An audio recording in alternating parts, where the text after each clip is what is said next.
Hello everyone, Victor is here, your organic chemistry tutor, and in this video I want to look at the synthesis that one of my students brought to me.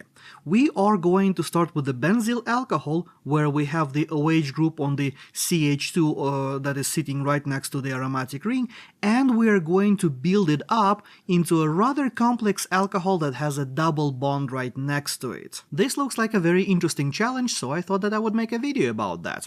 And as always, let's start with our retrosynthetic analysis right away. So the first thing that I'm seeing here right away is that we are going to be making a new carbon-carbon bond, and that is going to be a carbon-carbon double bond. So if we list all the different methods how we make our carbon-carbon double bonds, we are going to get a Wittig reaction, or we can potentially do it via the reductions of acetylenes or alkynes, if you want to call them this way, or we can do it via the aldol condensation reaction. I am also noticing that the stereochemistry of this double bond is E, so we have a E stereo configuration, which can be accomplished via all those three methods, so I cannot discard any of those yet. In the case of the Wittig reaction, in order to make a double bond that's going to be E or trans, I need to have a stabilized E lead. So instead of the OH that I have over here, I should have probably some sort of electron withdrawing group. In the case of the alkyne, I would have to use a sodium in liquid ammonia to reduce that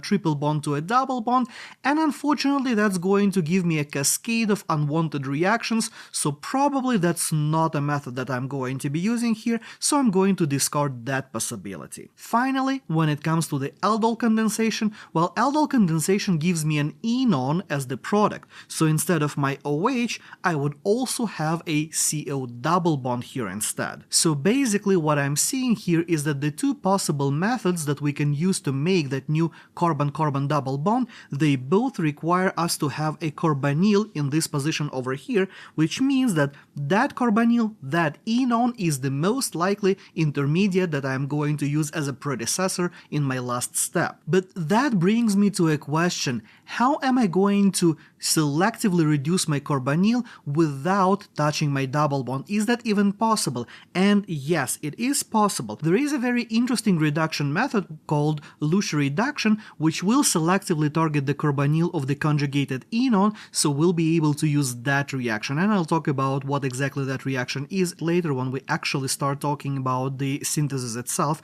and lining up all the steps. So that brings me to the analysis of my CC double bond formation here. First, if I consider the aldol condensation here, then I'm going to run into a little bit of a problem. The thing is, the ketone here that I'm going to be enolizing essentially to convert it into a nucleophile has two enolizable positions, which means that our reaction mixture, instead of giving us one nice clean product, is unfortunately going to give us a mess. And anybody who has ever done this reaction in the lab knows that this gives you just some sort of a yellowish sludge goo-looking thing, and it's next to impossible to isolate anything out of there. Whenever we do this reaction, we use two equivalents of the aldehyde, and we do this reaction on both ends of our molecule, but that is not what we want to accomplish here, so probably the aldol condensation is not the best method for us. Now, when it comes to the Wittig reaction here,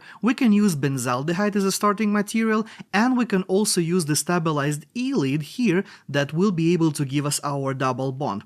And because it is a stabilized E lead, our double bond is going to be the E alkene, just what we want from it. So I am going to go with the Wittig reaction, and I'm going to not look any further into the aldol condensation. And finally, the last thing that we would have to figure out is how to make the aldehyde from our alcohol, and that part is pretty simple. We're just going to do the oxidation reaction here. And since we are at the point of our starting material, we now can put everything together and do our synthesis. So let me clean up my board here real quick. So the first reaction that we are going to do here is going to be an oxidation reaction. We can use a bunch of different oxidations. I chose to do the Swern oxidation because why not? You could also potentially do a PCC, or maybe the Martin per iodinane, or a few other methods depending on what you have covered in your class.